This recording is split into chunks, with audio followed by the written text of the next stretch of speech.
Coco, dito ka dumaan. Ayan, dadaan tayo dito.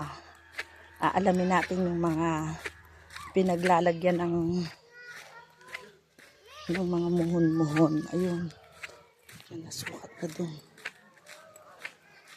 Titingnan natin kung saan. Nasa na sila?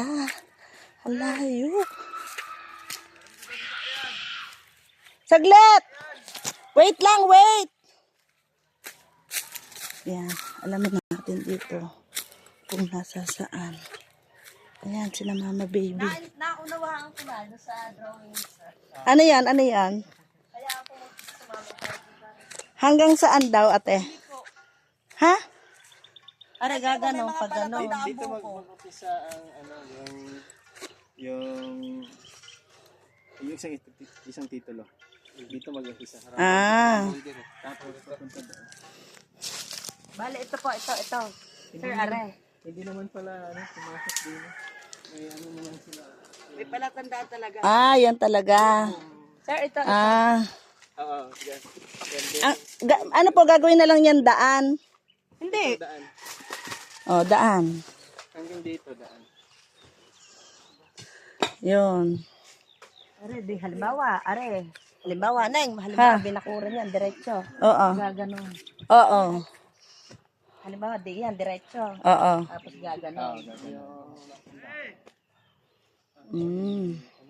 Tama naman pala mga boundaries, ano?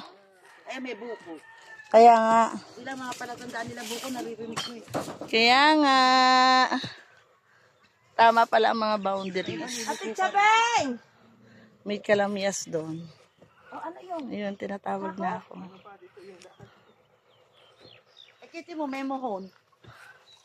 Alin? Ayun lang yung muhon. Ha? Muhon nila. Nasaan? Ayun, daan pa rin pala yan. Ay na, may muhon din. Ah. Kita Aileen, alin yan sa'yo? Yan. Yun daw ang kay Chris. Tapos itong kay Ate Janet. Kaya nene, ikaw, magkatabi sila. Oo. Talaga magkatabi ang dalawa eh. Oo nga. Magkaanong din dalawa talaga eh. Oo. Si Janet si. Ayan. Pupunta pa, hindi ko na video doon sa kabila.